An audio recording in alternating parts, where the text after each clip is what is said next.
Give me Psalms 82 and 6.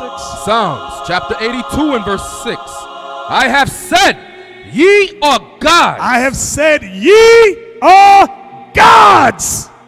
Sister said that brother is no good. He's lazy, unreliable. He broke. He ain't good looking.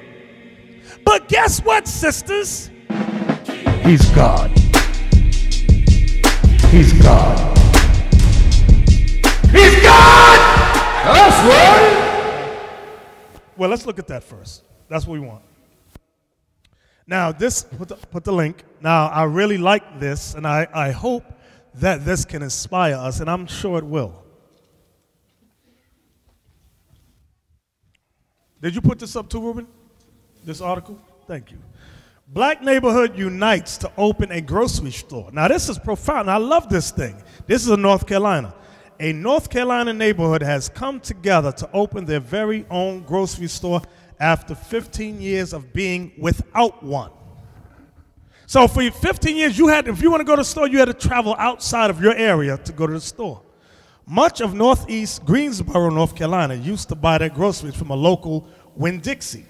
But in 1998, despite being profitable, the store in the primarily black and lower income community, poor white trash lived there too, closed down due to the company repositioning itself across the Southeast, according to Yes Magazine. The city of Greensboro attempted to listen to the demands of its citizens and find another grocery store willing to open in the area, but to no avail. So black folks went out looking for somebody. Mr. White Man, can you open a store in our community? The white man said no. So as a result, residents figured they would have to take matters into their own hands. I love this thing. If they wanted a reliable source of food, if they wanted a reliable source of food, period. In 2012, community members and leaders gathered to form the Renaissance Co-op Committee, RCC. The RCC dedicated themselves to learning the ins and outs of opening and maintaining a cooperative grocery store. So, meaning what? They took what? It starts with a C. Who said it? Counsel. They sought counsel. They sought counsel. How to do it. They were not familiar with or had the understanding of or the necessary knowledge of how to open up a grocery store, the ins and outs of it, what you need to do to succeed. Okay, where am I at, Abiel? Okay, RCC. The RCC dedicated themselves to learning the ins and outs of opening and maintaining a cooperative grocery store according to the store's webpage. In 2013, the RCC elected its board of directors for what would become the Renaissance Community Co-op, including a black president. All right, so now let's go down to the video. Does that video play right there? Okay, put the link up for them online. So black folks got together with poor white trash and was able to do something. Now, this is just to inspire us as we come into this truth to do greater and better things. Come on. I want a grocery store. I want a grocery store. I want a grocery store in my neighborhood. In my neighborhood. a place where community, health, and wealth grow with every purchase. We want a grocery store that we own. We own along with our neighbors. I need to be able to walk to my store. I want a store I could walk to. I want a store that offers good jobs. And a living wage. Something that we could call our own. Something that we could be proud of. We want. We want. We want a co-op. We want a co-op. We want a co-op. Where the employees look forward to going to work. I want a grocery store that doesn't pick up and leave. But that is given back to me as I'm giving to it. So we can decide what is sold in our neighborhood. I want a grocery store where the profits go back into our community. I want a co-op that helps us raise healthy children. That keeps my daddy healthy. We want a store that sells food. I want vegetables. I want vegetables. I want ice cream. I also want ice cream. I love me some ice cream. But this is something that we can own a part of. Don't you want to join us I hope you do. And you can also say it's my store. Make it personal. Make it all about you. You can walk in with your head held high. You can walk in knowing that I've played part in this, that this is a legacy I can leave behind for my children. This is something that I can tell them forever, that we have put our mark here, that we have made this happen. Oh yeah. Now that's a good thing. That's a very, very good thing, and it definitely should inspire us. Go ahead. You know what's powerful about that is because just from doing that, that will open up other opportunities, because they're going to need trucks to bring things in. They're going to need farmers. They're going to need all kinds of suppliers to work with this store. So that's going to inspire other avenues of business. Okay, that's what you got to see when you see something like this here, because what it will do, it will spawn ideas in other areas, and it will become a collective community type of thing. And that's how you take over the planet, so you can understand. Exactly. By little examples like this. I just want to make another statement concerning the commercial that we saw, because I was listening to the part where they said that when he goes to work, he can come in with his head held high. That's right. The reason, what's the difference between him holding his head up high when he's coming to a job that he has part ownership, as opposed to going to somebody else's job? When you own something, you take pride in it. When it belongs to you, you would take stock in it. You understand? We had this, me and Deacon Asaph, we had this conversation years ago when we were talking about the reason why they speak about the black communities, projects, and so forth, and the reason why it's so run down is because the people don't own it. Once they begin to own it, then their mentality will change. That's what happens when you own things. When you own things, you will take stock in taking care of it, usually. Give me Jeremiah 29, and let's start at verse 4. I want y'all to understand that we have a lot of work to do as Israel. Knowing that we're Israel and the white man is the devil, that ain't the end all. There's more work that needs to be done. Getting people's minds right, we have to set in order. Come on, Captain. Jeremiah chapter 29 and verse 4. Thus saith the Lord of hosts, the God of Israel, unto all that are carried away captives, whom I have caused to be carried away from Jerusalem unto Babylon. This is during the time of Nebuchadnezzar. Go ahead. Build ye houses and dwell in them. Now remember, we were going to be in Babylon, ancient Babylon, for how many years, brothers? 70 years, 7-0. We've been here in this spiritual Babylon for almost 400 years. Watch what he says, verse 5 again. Build ye houses and dwell in them, and plant gardens and eat the fruit of them. Now I know in Texas they have a maybe I don't word it right. They have a, what they got?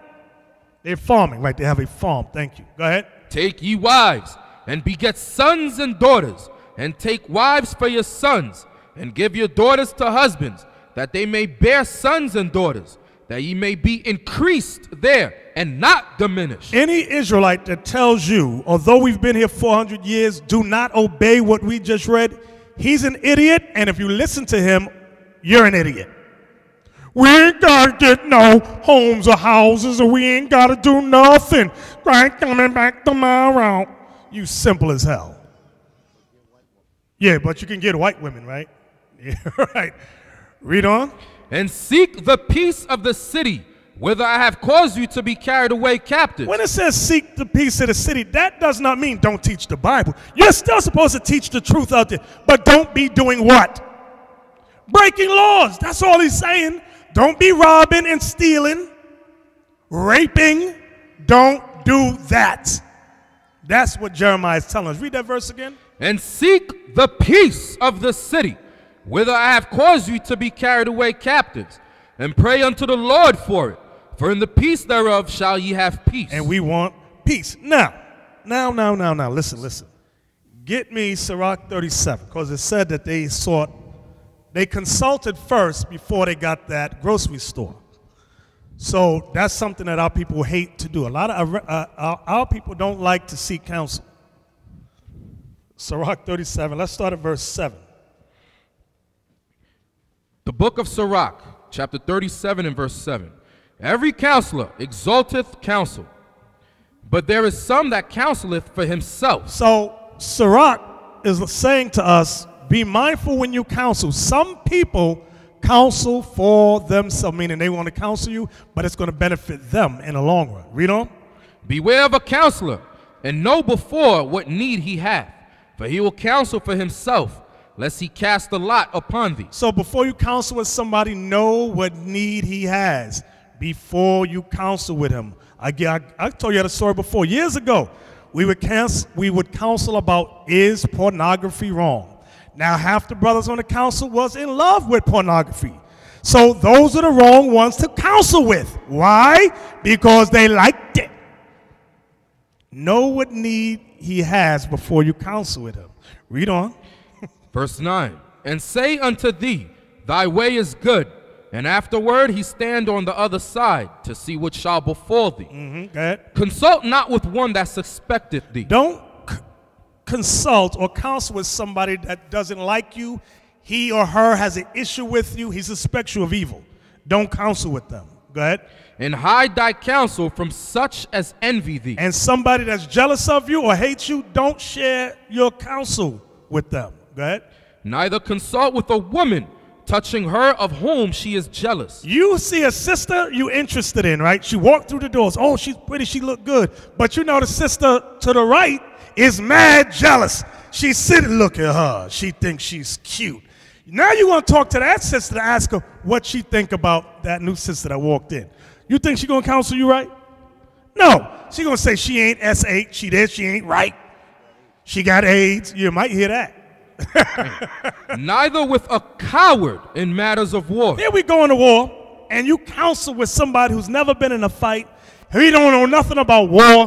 What do you think, brother? Agree with your adversaries quickly and run. The hell is this? Right, we need to take out insurance, life insurance policy to go to camp. We've heard that before. We have heard that.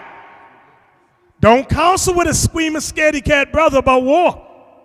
You men understand that? Yes, so you captains, be mindful. Now, everybody in here ain't mighty man. Everybody say, oh, I'm a mighty man. Yeah. But you might be mighty mouse, but you ain't mighty man. Now, some of y'all taking the test. I'm telling you, captains, listen good. You got some brothers who are very good with the scriptures, but they're scaredy cats. Be mindful of these spirits. Then they want to take a, I want to lead a camp. Are you kidding me? So you can't have a coward over at camp, brothers, or scaredy brothers in camp. Y'all got to just chill, wait, till you build your spirit up. Where we at, Captain Isaac? Verse 11. Go ahead. Nor with a merchant concerning exchange. Right, because he going to counsel you so he get the best wages that favor him or her. Go ahead. Nor with a buyer of selling. Nor with an envious man of thankfulness. Don't talk with a niggard about being thankful. He or she don't have that spirit on him. Go ahead. Nor with an unmerciful man touching kindness. You got a brother who don't know nothing about mercy. You want to counsel with him about mercy? It's the wrong one to do it with. Go ahead. Nor with the slothful for any work. You going to talk to the laziest brother in Israel about starting your own business. You're crazy. You talk with Mr. Sloth himself. Go ahead. Nor with an hireling for a year of finishing work. Go ahead. Nor with an idle servant of much business. Hearken not unto these in any matter of counsel. So the Bible tells you who not to listen to when it comes to counsel. So, yeah, go ahead. When it says nor a hireling, I'm sorry, my glasses. Nor with a hireling for a year of finishing work. What does that mean? When it says nor with a hireling for a year of finishing work, meaning the hireling doesn't want the job to end. So he's not going to work to get it done. He's going to give you reasons why it has to continue going on and on and on. All right? Right.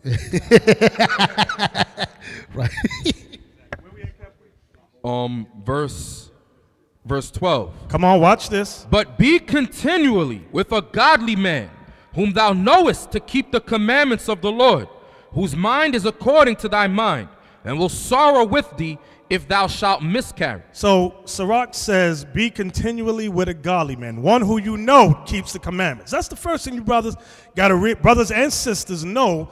before you deal with counsel. Go ahead. And let the counsel of thine own heart stand.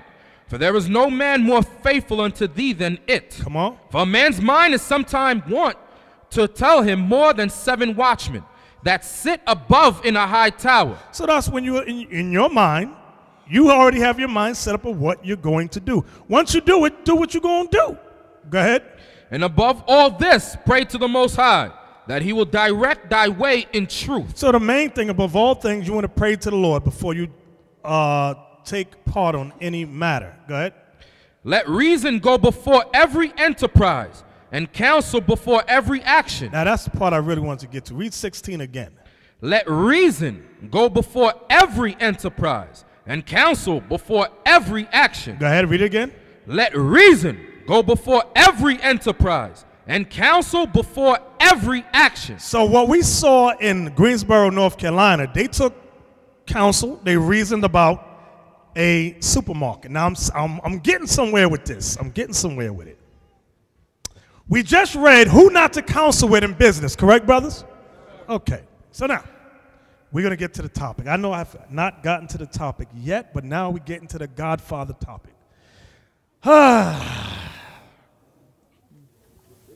In this truth, we need a lot of things. We have a lot of teachers. Brothers are excellent in teaching from state to state, and that's good. That's wonderful. But based upon what we read in Jeremiah 29, there are other things we need in this truth. We always, brothers be getting in trouble. We need lawyers. How about that? We need nurses. We need teachers, because we want our children to learn from us rather than send them to the middle-class white woman or man in your school system, public schools, who are the offspring of the civil rights movement, who was pro-segregation, who hated black kids being in school with white kids. These are our teachers now of our children. So we want to get to a point where we teach our own kids. Okay, everybody understand that? We need doctors. We need a lot of things. We need a lot of things. So it would behoove you brothers and sisters, if you're in school, continue. If brothers and sisters come in the truth, they're in school, encourage them on. Brothers, listen good. You get some sisters, you marry some sisters, they go, oh, I'm married now. Guess what's one of the first things they do? Drop out of school. That's a no-no. That's a no-no. When a sister, I'm starting with the sister decides I'm going to drop out of school, she's telling you, I want to be your ball and chain. She's not there to be a ball and chain for you, brothers. She's there to be what, brothers? No, he said that thing quick. Help me! Damn it! Bang the table. Help me!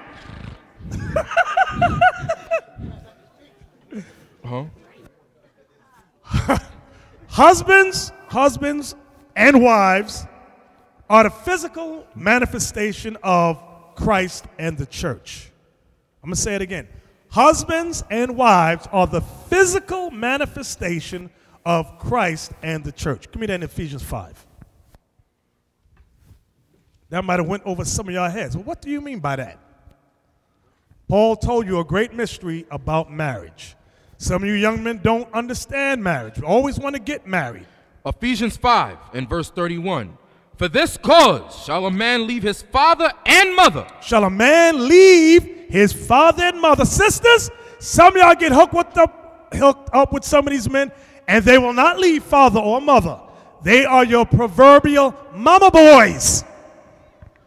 And if you decide, sister, without counsel, I'm going to marry him, shame on you. We're not going to have counsel with you every week because you, sister, are a dummy. We told you. You have been warned. He's a mama's boy. He's not ready yet. He still lives with mommy and daddy. I'm going to marry him. He looks sexy. Well, you go ahead and marry him then. We ain't counseling with you week after week because now here she come. He always put his mama first. His mama say this. He do it in my... And I'm pregnant. Sister, you would use a dummy. We warned you in the beginning. You didn't listen to us.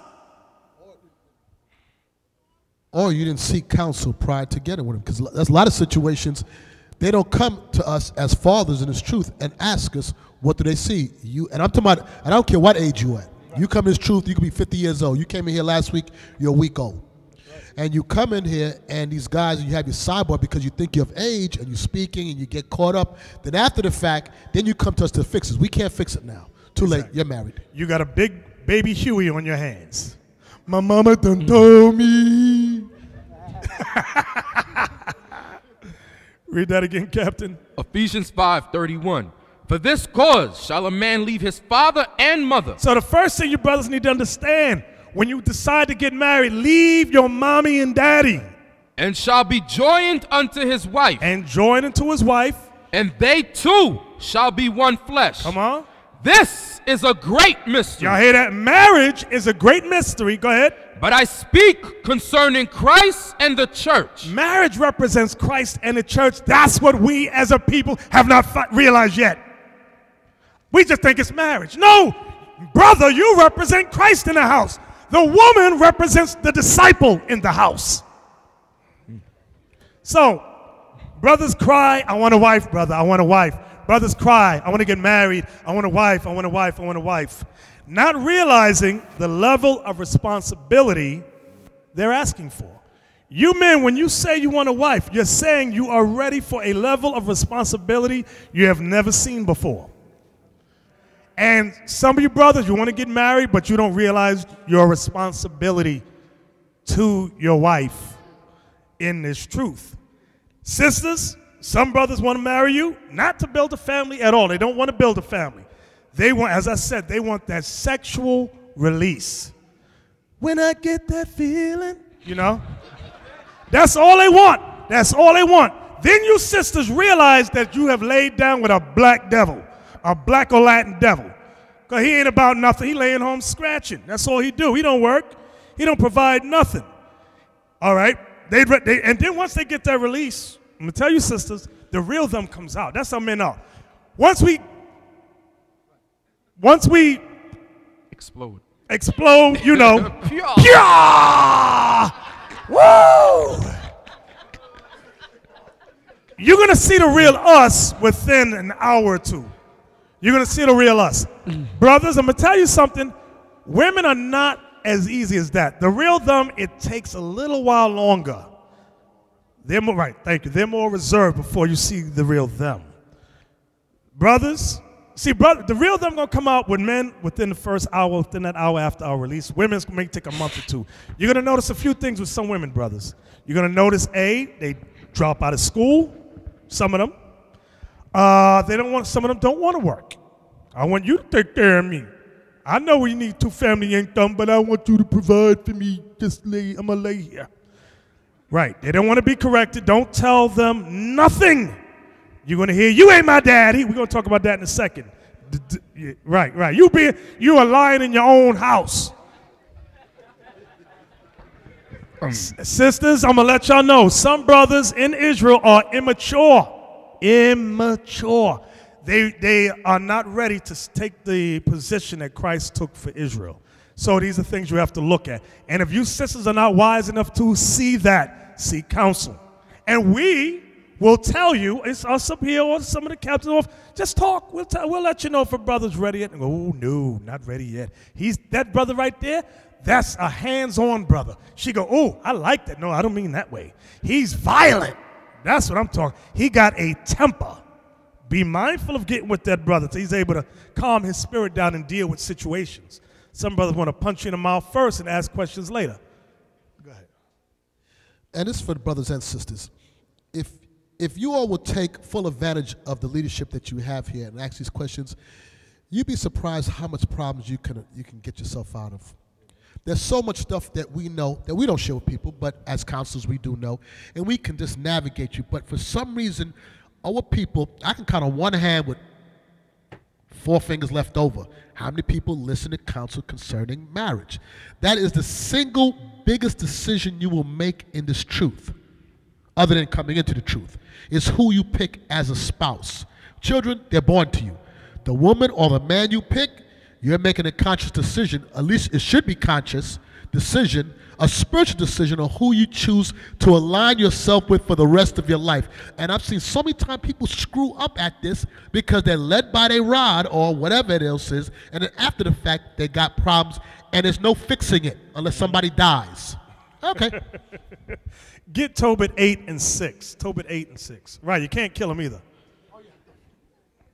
Can't kill him. Marriage is an institution that is foreign to blacks and Latinos. It's very foreign to them. What's that? I can't spell marriage. Yeah, right. Tobit 8, verse 6, Captain. The book of Tobit, chapter 8 and verse 6. Thou madest Adam and gavest him Eve, his wife, for an helper and stay. So what was Eve's purpose? What was she? A helper and stay. A keyword, helper. Helper, not ball and chain. Helper. I hope you women understand that. I want to get married. I'm just going to lay around the house. No, you're supposed to be a helper and stay. Yes, can we look it up? Can we look up that word helper? I looked in my thing, and the helper was real plain, but then it tells you help. So help says to give or provide what is necessary to accomplish a task or satisfy a need, contribute strength or means to, render assistance to, cooperate effectively. Cooperate effectively with aid, assist. Did that say argue? It cooperate effectively. Y'all hear that? I hope you women hear that. Cooperate effectively. Do we got to look up cooperate? I hope not. I hope not. I hope And y'all know what that effective? means. Yeah, just in case. You know, some people like to play stupid. Cooperate. I don't know what it means. Act jointly. Work toward the same end. That's what it means. Not fight against the disciples was not going against Christ. Yes.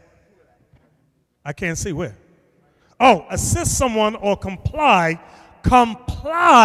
with their requests. Can I read one? Let me read one. To work or act with another or other persons willingly. And agreeably. Exactly. So we read in Tobit, she's to be a helper and stay, a pillar of rest. Watch this. Give me Tobit 2. Tobit chapter 2, verse 11 and 12. When Tobit got blind, his wife showed him, proved to him. She said, I got your back, baby. I got your back. Watch what she did. He couldn't work no more. Tobit couldn't work. He was blind. 8 years. Come on. Tobit chapter 2 and verse 11. And my wife Anna did take woman's works. My wife Anna did take woman's work. Go ahead. To do. And when she had sent them home to the owners, they paid her wages. So because Tobit was blind, his wife went out and got woman's work. She said, don't worry, we are not going to be broke. I got what? Give me the word she had. Job. Oh, how about this? Skills. So if you know, now, when y'all get, sisters talk to brothers, brothers talk to sisters, there's nothing wrong, sisters, nothing wrong with saying, do you have a job? That's number one. And brothers, don't get mad. You should not get mad if a woman asks you, do you have a job? In the world, brothers would get mad. What you ask me that for? Because why? All we want is sex and now get out. Ask me if I got a job for. Now here's the turnaround. Today's brother is asking sisters, does she got a job? You know why brothers ask sisters that? Because he want to lay around and scratch. That's Pimp 101, Pimpology 101. Now, did you read that? What verse you read down to? Verse 12. You read down to 12? Yes, sir. Okay. I didn't finish it yet. Go ahead, finish it. Come on. And when she had sent them home to the owners, they paid her wages and gave her also besides a kid. And when it was in my house and began to cry, I said unto her, from whence is this kid? Is it not stolen?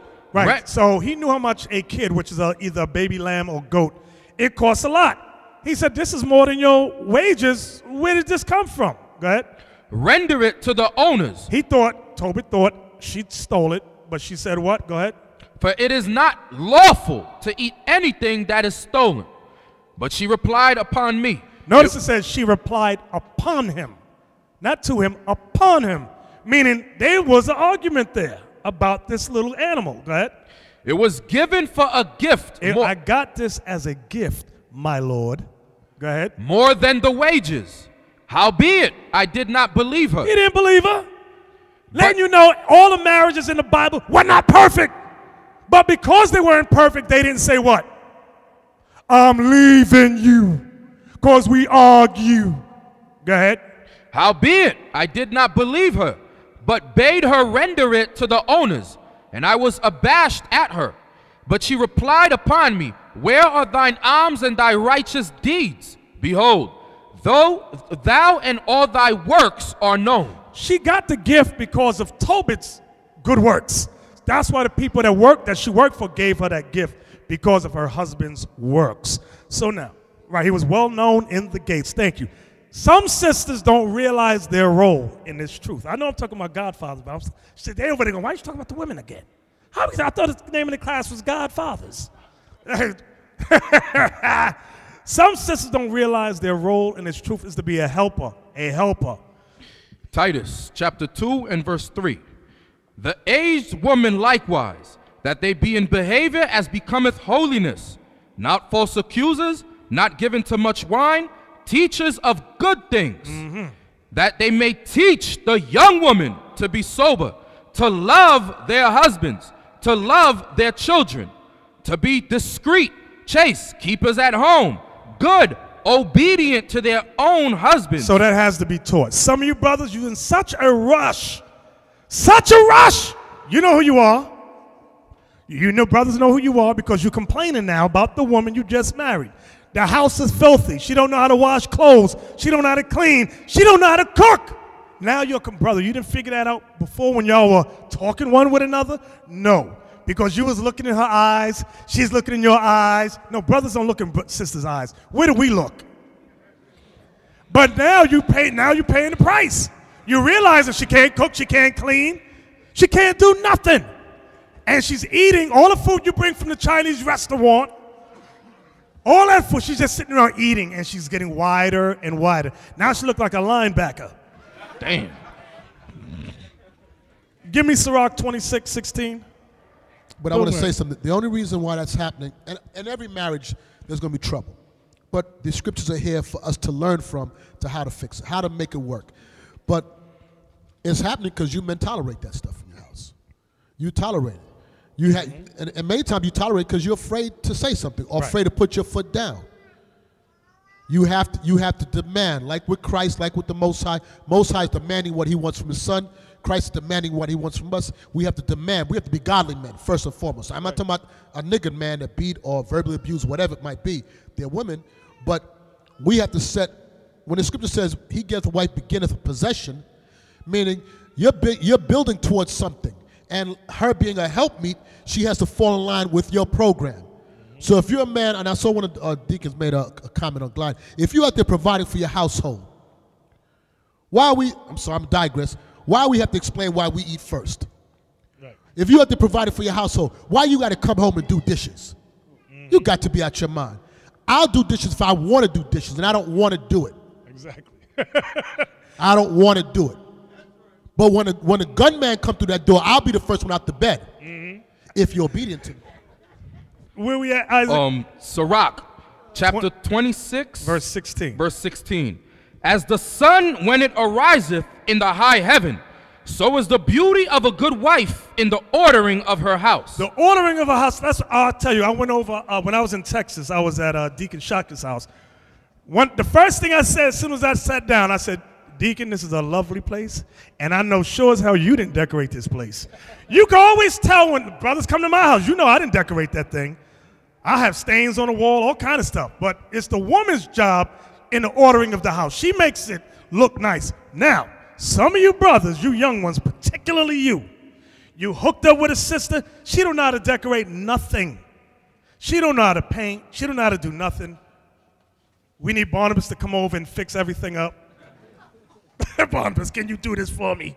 This woman don't know how to do nothing, and I'm at work. So you got to be mindful, very mindful. So, yeah, go ahead. And with the women, and we understand it, and we're coming out of generations, especially the women, that you might not have mothers that did it, but you have to have a willing spirit wanting to learn. You have to want to learn, and that's why you have the elder sisters to go to so you can learn from that. Also with you men are learning how to be men. You have to come for counsel to learn how to fix it. All these scriptures we're going over is that we can fix the black family, that we can work together. That's right. All right? Exactly. So now, sister's sitting there going, but my man is no good. He's no good. He's shiftless. He don't work. He don't even compliment me on nothing. That's the woman, one of the big things. He don't compliment me. Sister said that brother is no good. He's lazy, unreliable. He broke. He ain't good looking. But guess what, sisters? He's God. Right? Hey, all the brothers ain't clapping at me, y'all. They don't understand what's going on. Let me say it again. He's God. That's right. Sisters ain't clapping at that. Look at that. Mm-hmm. All right, okay, all praises. Some of them clapping. Some of them clapping. All praises. They have redeemed themselves. Some of them sitting there like an ostrich going, mm-hmm. Read me that scripture. Some of them online going, what do you mean he's God? There's only one God. Give me Psalms 82 and 6. Psalms chapter 82 and verse 6. I have said, ye are gods. I have said, ye are gods. Go ahead. And all of you are children of the Most High. And all of you are children of the Most High. Go ahead. But ye shall die like men. But you shall die like men. That means we went into slavery. We lost our power. We lost our authority. We lost everything, sister. We lost everything. Even in slavery, the white man made sure we didn't have a leg to stand on. We get married, they would take our wife and send her to the next county to get another man. That's what happened. Then they introduced welfare. They said, okay, we're going to pay for your food, clothing, water, shelter, but you cannot have a man figure in the house. Some women said, okay, I want that. And you know what? The women that complained about the man ain't no good is the same ones who will be on the public assistance, have the welfare, who have accepted the white man's financial handicap to your life, and then complain. Well, sister, wait a minute. Did you accept the public assistance where there could be no man? Yes. So why you now in the same voice, you're saying a man is no good, he ain't home? He can't be home. What's wrong with you? Are you crazy? Read that again. But ye shall die like men. But men, we have died like men. Gods, we have died like men. Notice there's an S on that word, gods. It's talking about the men of the Most High, his sons. Get me, let's go New Testament now. Get me Romans 8:19. Brothers, listen good. Sisters, listen good to this thing here. The book of Romans, chapter 8 and verse 19. For the earnest expectation of the creature waited for the manifestation of the sons of God. Sisters, I want y'all to understand something about that no good, lazy, shiftless, unreliable black man or Latin man. Everybody's waiting for his manifestation of the sons of God. The entire planet Earth is waiting for him to take his rightful place. And sister, you're going to get your glory only when he gets his glory. Your glory is to support him. When you support him and he gets into that throne, you're going to get your honor, your praise. All that you look for, you shall have. But if you are a scorpion, always biting him, stinging him, oh, you're going to get something all right. Get me Ezekiel 34:31. Sisters always complain. Some sisters, let me reword my words. Some sisters complain, there's the Bible written in the masculine form. Some scriptures ain't written in masculine. We're going to read them tonight too. The book of Ezekiel, chapter 34, verse 31. And ye, my flock, the flock of my pastor, are men. That's right. Everybody need to understand that thing. God says the flock of my pasture are men, not women. Men. So sister, he might be no good, unreliable, shiftless, but that's why he's here, to get his mind right. He might not be marriage material yet, but give him time. We're working with him. We're trying to build him up. And when he's ready for you, we're going to say, all right, sister, he's ready for you. Take your king. Take your Lord. And it's a beautiful thing when you follow it in that order. Give me Proverbs 8 and 4. The book of Proverbs, chapter 8 and verse 4. Unto you, O men, I call, and my voice is to the sons of men. Y'all see that thing? That thing is beautiful. And my voice is to the sons of men. Does that mean that God doesn't deal with women, brother? No, it don't mean that, but there is an order. And man is first, numero uno, primo. Understand that. It's never the other way around. Now, here we go. Isaiah 13:12. Isaiah 13:12, brothers, you are the godfathers. You are. And this class is going to big you up. We're going to strengthen you. We're going to help you. And if the sisters are in the right frame of mind, she's going to do the same thing. The book of Isaiah, chapter 13 and verse 12. I will make a man more precious than fine gold. Y'all see that? Go ahead.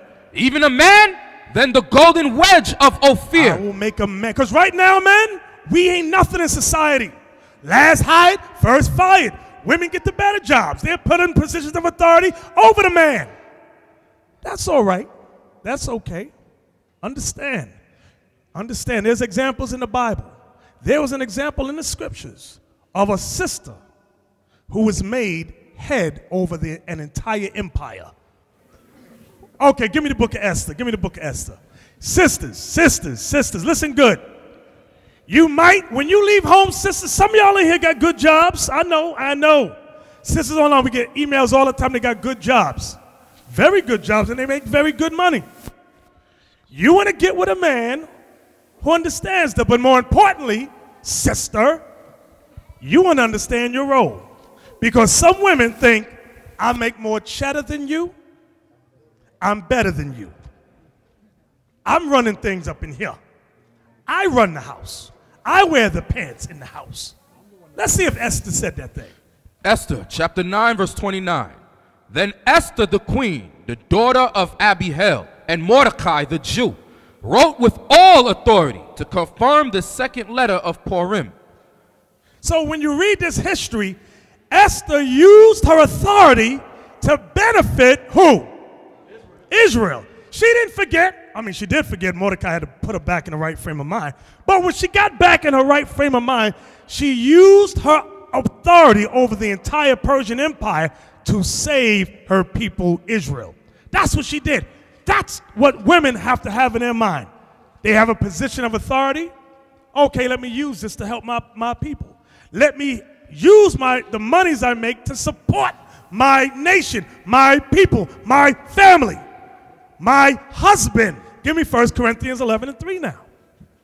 So now, sister, you understand as a helper in state, you have to use your power, your authority, your know-how to support your nation of Israel, support your family, support your husband. That's your job when you have that authority in the world. And men, if you marry a sister who has authority in this world, don't pull her down. Don't try to destroy her. Come on. 1 Corinthians chapter 11 and verse 3. But I would have you know that the head of every man is Christ, and the head of the woman is the man. That's what the Lord is looking for. He's only looking for women that acknowledge that thing. When a woman has an attitude and does not acknowledge it, the Lord can't use her. She's in that Christian 50-50, my way or the highway frame of mind. God cannot use her. Maybe in the evil sense he can, but not in righteousness, because her mind ain't right. Now, give me Galatians 3, because here's the Christian woman's ammunition. Against all the scriptures we read, the Christian woman will run here. Galatians 3, 28, 29. The book of Galatians, chapter 3 and verse 28. There is neither Jew nor Greek. There is neither bond nor free. There is neither male nor female. For ye are all one in Christ Jesus. And if ye be Christ, then are ye Abraham's seed and heirs according to the promise. So the subject of verse 28 and 29 is being Abraham's seed and heirs. What's that next word? Heirs of what? According to the promise. According to the promise. So when Paul says there's neither Jew nor Greek, it's in keeping it in context. He's talking about being an heir to promise, correct? So being an heir, when he says there's neither Jew nor Greek, who can explain that part right there? There's neither Jew nor Greek. 1, 2 hands, 3 hands. Let me hear Reuben. I haven't heard you tonight. The history between Israel and the Greeks is 2 Maccabees 6 and 6 through 9. When Ptolemy said, Israel, you cannot keep the custom of the Israelites. You have to be converted to be a Greek. So when Paul was saying that, he was saying, the Israelites that were scattered abroad who were Greek, they were keeping the Greekish laws, not the Israelites' laws. That means they were calling themselves Greeks or whatever they were. So in essence, when he says it's neither Jew nor Greek, meaning all Israel is going to inherit be heirs of the promise. Everybody understand that? So now, it said there's neither Jew nor Greek, bond nor free. What's that part? Bond nor free. Bond nor free. Bond nor free. This young man right here. Jezreel, you said your name was? Okay. Bond nor free. Meaning slave or free. Slave or no slave. Okay. Get me the scripture. I believe it's in Acts. It might be 21, 22, where they asked Paul, how did you get this? Paul, how did you get this freedom? I want that one. Acts 22 and what verse? 28. Okay. The book of Acts, chapter 22 and verse 28. And the chief captain answered with a great sum. Start above it. Start above it. Verse 27. Then the chief captain came and said unto him, Tell me, art thou a Roman? He said, Yea. And the chief captain answered. Stop. Paul had Roman citizenship. Roman citizenship gave you, what's that, blanche? What is that? Carte blanche. To be a Roman citizen, you were over all the other nations when you had that Roman citizenship. You were not under the same rules as the, what's the word? As the regular Joe under Rome. The commoners, thank you, I like that word. Go ahead.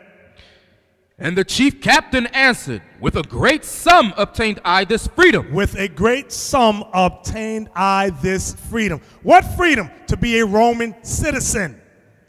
To become a Roman citizen, you could travel where you wanted to go. Like, that's why a lot of y'all don't understand. Peter and them did not have the liberty of traveling to all these different places. Paul did. He was a Roman citizen. He could go here, he could go there. He wasn't questioned the same way they were questioned. Where are you going? What's in your bag? Let me see it. He wasn't always stopped at roadblocks, things of that nature. Okay? So there was a freedom that came with being a Roman citizen. So when we go back to Galatians 3:28, and it talked about there's neither bond nor free, meaning we're all the same, whether or not you are a servant or you're freeborn. Paul was saying we're all, as Israel, we all get the inheritance of promise. Now the question comes in the next part of Galatians where it says there's neither male nor female. What's that? Because Christians use it to say that means men and women are equal. Equal in the they're right in that sense, but an equal in context of what? In being an heir of the promise. You men understand that? Being an heir to the promise that was given to our forefathers. There's equality there because the husband could be the devil, the woman gonna get saved if she's not, or vice versa. You understand that? We're heirs together. Okay? So now. Galatians 3:20 means we're all heirs. It does not mean there is no order. The Most High loves order, even when it comes to the nation of Israel. Uh-oh. People going to get mad now. Laba going to get mad. Look at his face. God loves order. Give me that. In Genesis 49:8. But we're all heirs together. That's why it says there's neither Jew nor Greek. When it comes to being an heir of promise, that's true. There's no difference between the kingdom of Judah and the kingdom of Israel, which was Ephraim and the other 10. The book of Genesis. But watch this. Chapter 49 and verse 8. Get mad. Judah, thou art he whom thy brethren shall praise. Get mad now. Thy hand shall be in the neck of thine enemy. The Most High said, Judah, or he looked at all the 12 tribes and said, Judah, you're the one thy brethren shall praise. Let's see why. It says your hand shall be in the neck of thine enemy. Why? Give me Zechariah 12:7. The Most High is about order.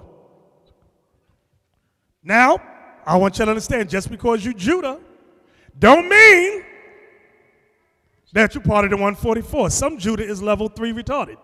I'm going to tell you straight. Some Judah ain't right.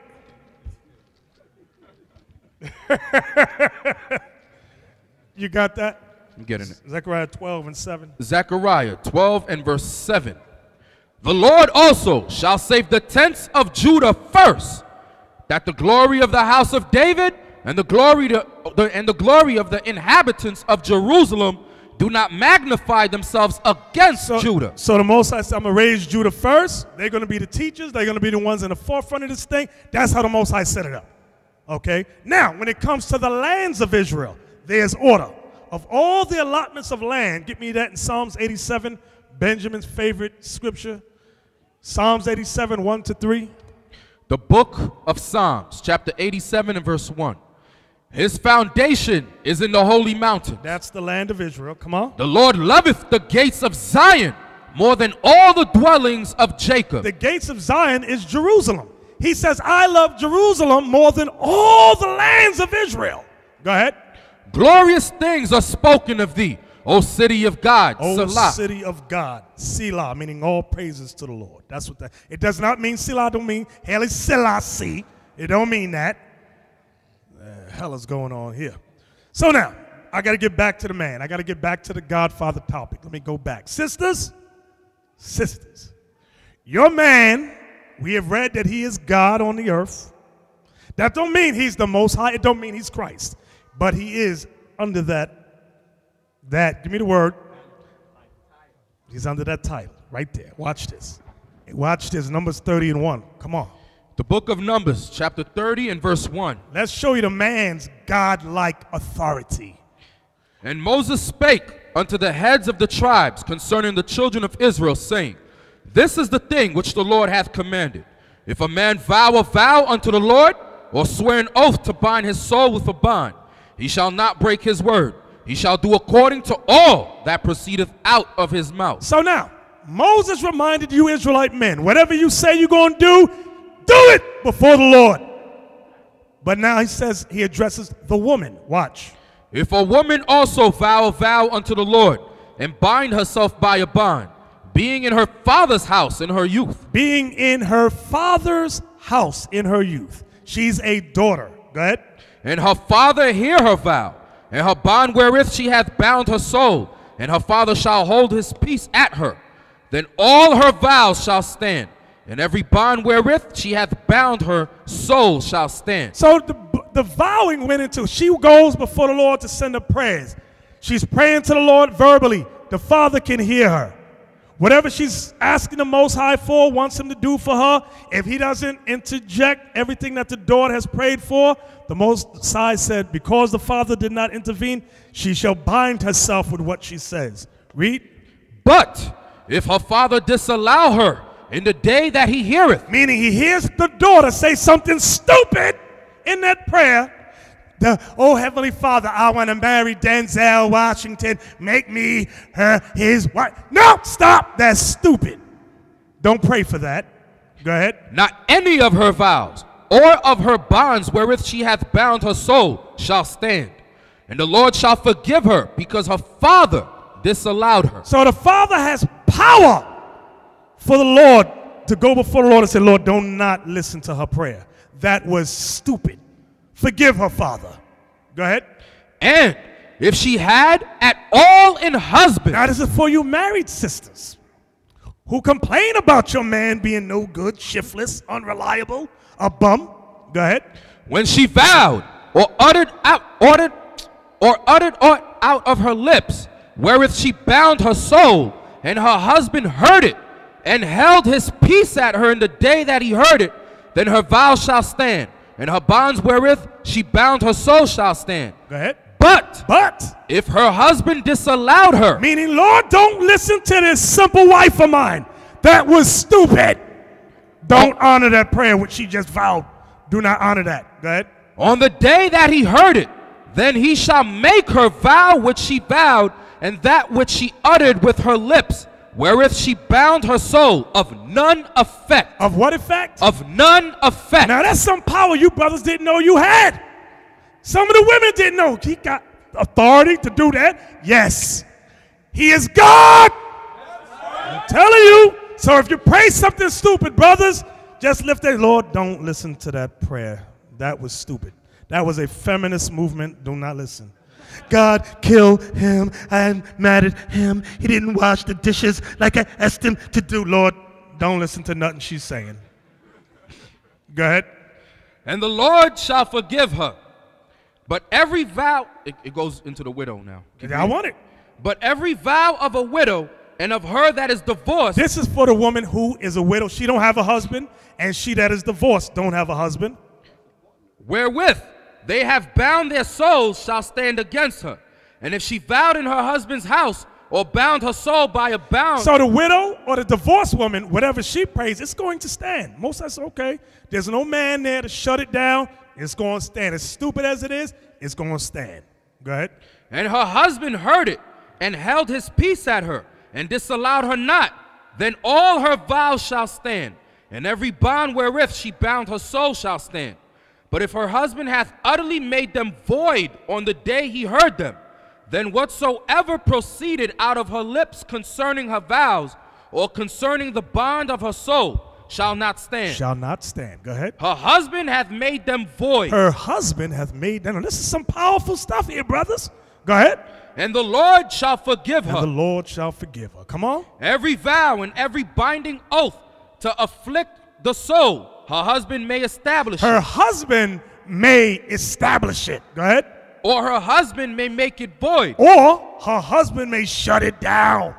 Go ahead. But if her husband altogether hold his peace at her from day to day, then he establisheth all her vows, or all her bonds, which are upon her. He confirmeth them, because he held his peace at her in the day that he heard them. Be mindful, you scaredy brothers. You hear the woman say something stupid, and you don't want to say nothing because she might yell at you. You simple as hell. You bound yourself to that stupidity too.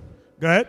But if he shall anyways make them void after that he hath heard them, then he shall bear her iniquity. You're going to bear the iniquity. If she prayed something evil and stupid, it might be your own death.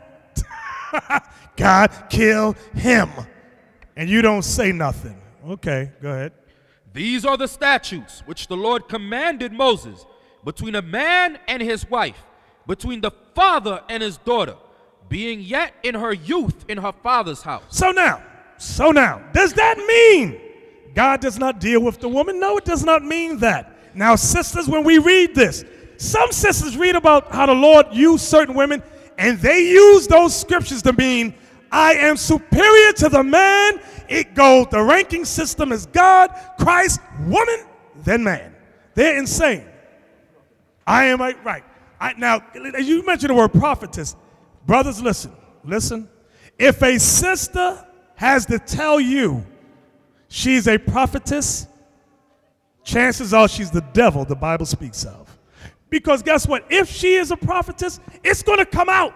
Everybody's going to acknowledge, hey, this sister such and such said this some time ago. Oh, man, the Lord was dealing with that sister. It's going to be revealed. When she has to go to you and go, I'm a prophetess, I'm a prophet. She's the devil. She's Juanita Bynum. Moses, Aaron, and Miriam. Out of those three, who was the main one God was dealing with? Moses. Okay, Exodus 7:7. Read that. The book of Exodus, chapter 7 and verse 7. And Moses was 80 years old, and Aaron What is 80? 80. Moses was 80 years old when God was dealing with him, when he repented. And it says, and Aaron what? And Aaron 83 years old, when they spake unto Pharaoh. Now here's my question. Miriam, was she younger or older than them both?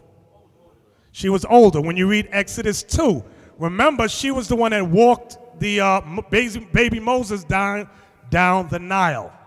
Remember? And it says when Pharaoh's daughter saw the baby in the in that basket, it was Miriam that said, do you want me to fetch a midwife for the baby?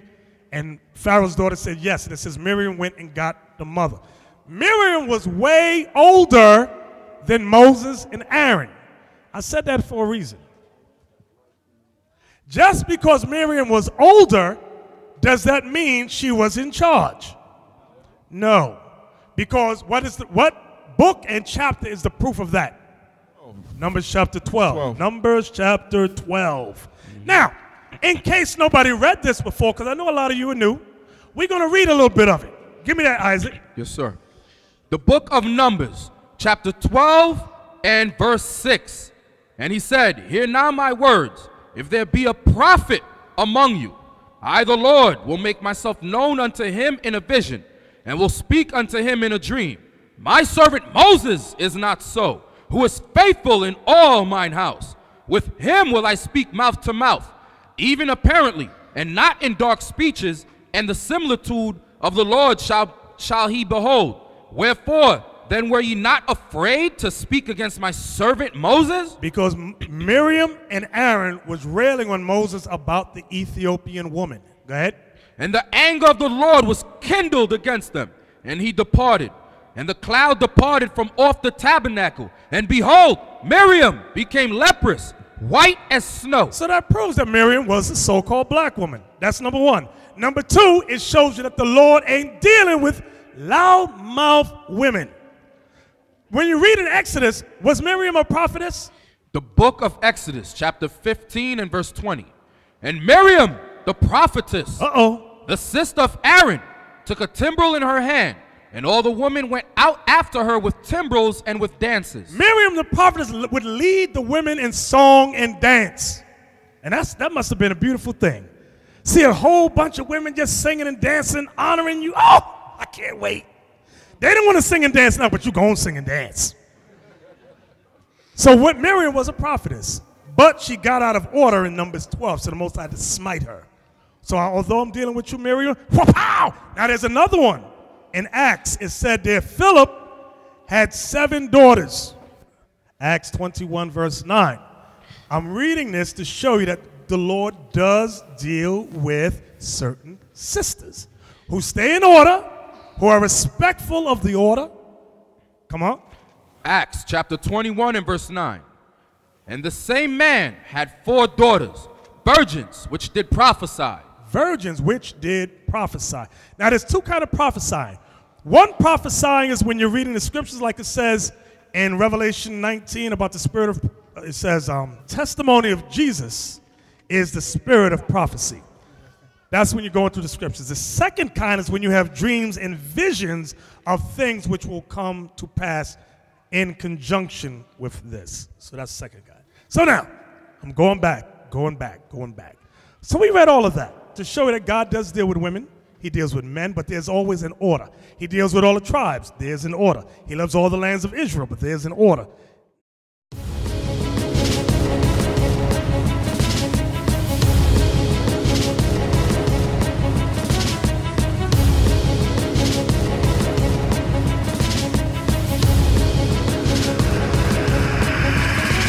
Shalom, Israel. I'm Elder Nathaniel of Israel United in Christ. YouTube likes to shut our channels down, as some of you have noticed, ever so often. Subscribing to join IUIC will assure you will always stay connected to our YouTube accounts. We want to do our best to make sure this truth gets out. Please click and join our subscriber YouTube channel called Join IUIC to stay linked to all of our videos. So again, please make sure you subscribe to this Join IUIC channel to get your latest updates from all our YouTube channels. Shalom.